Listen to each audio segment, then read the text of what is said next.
Assalamualaikum warahmatullahi wabarakatuh. Nama saya Muhammad Taufik Hidayat. Saya akan menjelaskan tentang tugas mesin konversi yang berjudul energi angin. Energi angin pada dasarnya, kincir angin merupakan mesin yang berfungsi untuk membantu kegiatan pertanian seperti menubuk biji-bijian dan juga memompa air untuk mengairi sawah. Seiring dengan berkembangnya zaman, diciptakan kincir angin modern yang bisa menghasilkan listrik yang kemudian disebut dengan turbin angin. Lalu saya akan menjelaskan tentang prinsip kerjanya. Prinsip kerja dari kincir angin ini sangat sederhana. Kincir angin berputar oleh angin dan akhirnya menggerakkan turbin. Turbin yang dirancang khusus untuk berputar akan menjalankan generator listrik. Kemudian, listrik yang dihasilkan didistribusikan ke gardu-gardu listrik melalui kabel sebelum didistribusikan ke rumah-rumah atau bangunan-bangunan yang membutuhkan. Generator mengubah energi gerak menjadi energi listrik dengan teori medan elektromagnetik, yaitu poros pada generator dipasang dengan material ferromagnetik permanen. Setelah itu, di sekeliling poros terdapat stator yang berfungsi. Fisiknya adalah kumparan-kumparan kawat yang membentuk loop. Ketika poros generator mulai berputar, maka akan terjadi perubahan flux pada stator dan akhirnya terjadi karena perubahan flux ini akan dihasilkan tegangan dan arus tertentu. Tegangan dan arus listrik yang dihasilkan ini melalui kabel jaringan listrik untuk akhirnya digunakan oleh masyarakat. Kurang lebihnya mohon maaf. Mungkin materi selanjutnya akan dilanjutkan oleh teman saya. Wabillahi taufiq wal hidayah. Wassalamualaikum warahmatullahi wabarakatuh. Bismillahirrahmanirrahim. Perkenalkan, nama saya Muhammad Fajri. Saya dari WT08. Di sini saya akan mempresentasikan sedikit tentang konversi energi yang akan kita bahas pada kali ini, yaitu tentang turbin angin. Dan saya akan melanjutkan presentasi dari teman saya, yaitu Saudara Taufik. Membahas sedikit tentang turbin angin. Definisi turbin angin adalah sebuah alat kincir angin yang bertujuan digunakan untuk membangkitkan tenaga listrik. Jadi dengan anginlah kita bisa membuat listrik dari tenaganya. Definisi energi angin. Angin adalah udara yang bergerak yang diakibatkan oleh rotasi bumi dan juga karena adanya perbedaan tekanan dari udara sekitar, dari udara yang bertekanan tinggi ke bertekanan udara rendah. Itulah angin. Sistem konversi energi angin merupakan suatu sistem yang bertujuan untuk mengubah energi potensial angin menjadi energi mekanik poros oleh rotor untuk kemudian diubah lagi oleh alternator menjadi energi listrik. Itu jadi sistem konveksi energi angin ini merupakan suatu sistem yang bertujuan merubah gaya poros oleh rotor untuk kemudian diubah lagi oleh alternator menjadi listrik, dan itu definisinya.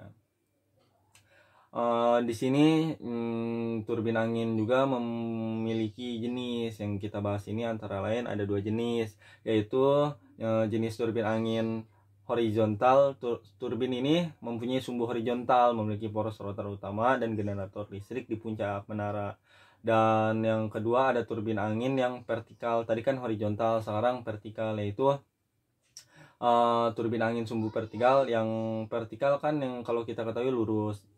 Pada kincir angin ini pun ada yang lurus gitu, dan memiliki poros sumbu rotor utama yang susun tegak lurus. Kelebihan utamanya sih susunan ini adalah turbin yang tidak harus diarahkan ke angin aja gitu, jadi bisa mengikuti angin, jadi lebih efektif sih gitu tuh.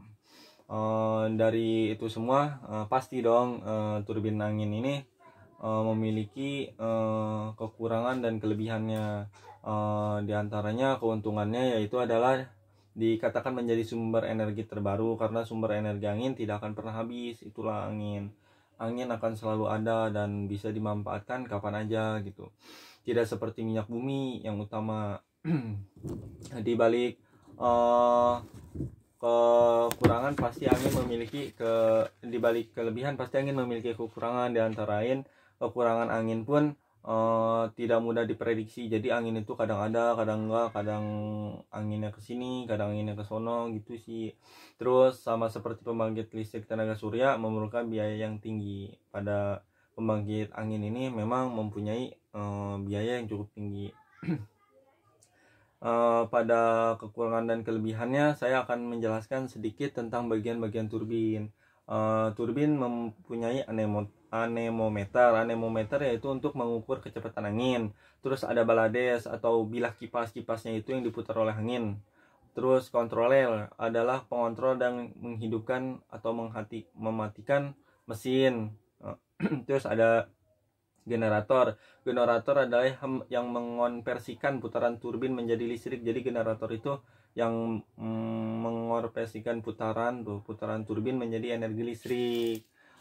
Ada nacelle atau rumah mesin terletak di atas menara. Di dalamnya berisi poros putaran tinggi atau rendah, gearbox, generator atau alat pengontrol. Terus ada tower atau menara dibuat dari baja pipa, beton atau rangka besi. Semakin tinggi menara, semakin besar tenaga yang didapatkan. Jadi semakin tinggi menara itu kemungkinan besar anginnya akan semakin tinggi. Terus ada cara kerjanya sih. Cara kerja pembangkit listrik tenaga angin ini ialah angin memutar bilah turbin. Ketika memutar bilah turbin, putaran bilah turbin akan memutar generator. Generator akan menghasilkan listrik. Listrik dialirkan ke distributor, ke masyarakat, ke gardu-gardu. Mungkin itu sedikit penjelasan dari saya, kurang lebihnya mohon maaf. Mungkin ada yang kurang jelas, mohon dimaklum. Wabillahi taufiq wal hidayah. Wassalamualaikum warahmatullahi wabarakatuh. Assalamualaikum warahmatullahi wabarakatuh. Saya Muhammad Syukron Abdullah dari WTF 08 ingin mempresentasikan konveksi energi. Jadi di sini saya akan melanjutkan presentasi dari Saudara Muhammad Fajri tentang turbin angin. Di sini saya akan menjelaskan perhitungannya. Daya wind turbine yaitu secara teorikanya yaitu 1/2 dikali AT dikali V kecepatan, di mana P itu adalah daya, PA sama dengan density kilogram per meter kuadrat, sama dengan 1/2 kilogram per meter kubik. Rumus lingkaran itu adalah V dikali R kuadrat. R itu adalah jari-jari, V sama dengan adalah kecepatan angin meter per sekon kuadrat. Itu sekian dari presentasi saya. Wabillahi taufiq wal hidayah. Assalamualaikum warahmatullahi wabarakatuh. Assalamualaikum warahmatullahi wabarakatuh. Nama saya Dari Aditya, ingin melanjutkan materi tentang solar water heater. Solar water heater adalah pemanas air tenaga surya, teknologi terbaru dan sangat inovatif dalam bidang pemanasan air. Pemanasan air tipe seperti ini sangat menghemat biaya, kinerjanya serta energi. Sedangkan pemanas air tenaga matahari atau water heater solar lebih memanfaatkan sinar matahari yang tersedia dalam jumlah yang banyak dan gratis. Nah, pada prinsip kerja solar water heater itu, pemanas air tenaga surya atau solar heater bekerja berdasarkan dua fenomena alam.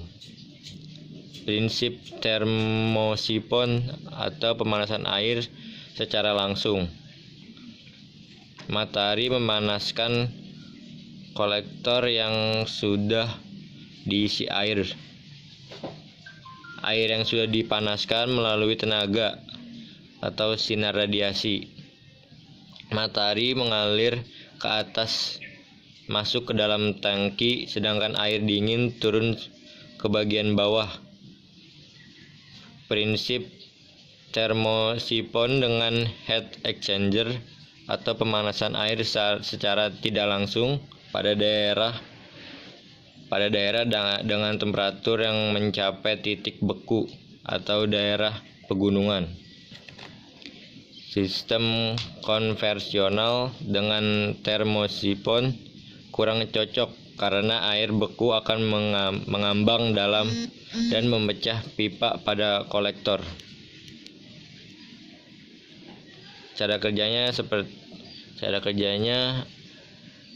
pada saat matahari bersinar, panel kolektor menangkap sinar matahari dan secara mekanis mengalirkan panas dari sirip-sirip penyerap panas ke pipa-pipa tembaga yang berisi air, sehingga suhu di dalamnya perlahan meningkat. Air yang lebih panas akan bergerak ke atas memasuki tangki penyimpanan, dan air yang lebih dingin akan turun memasuki rangkaian pipa tembaga untuk dipanaskan. Assalamualaikum warahmatullahi wabarakatuh. Nama saya Rahmat Kurniawan. Saya ingin melanjutkan rumus perhitungan solar water heater. Secara umum dalam kondisi steady state, panas berguna yang diberikan oleh kolektor surya adalah sama dengan energi yang diserap oleh cairan perpindahan panas atau kerugian panas tidak langsung dari permukaan ke lingkungan.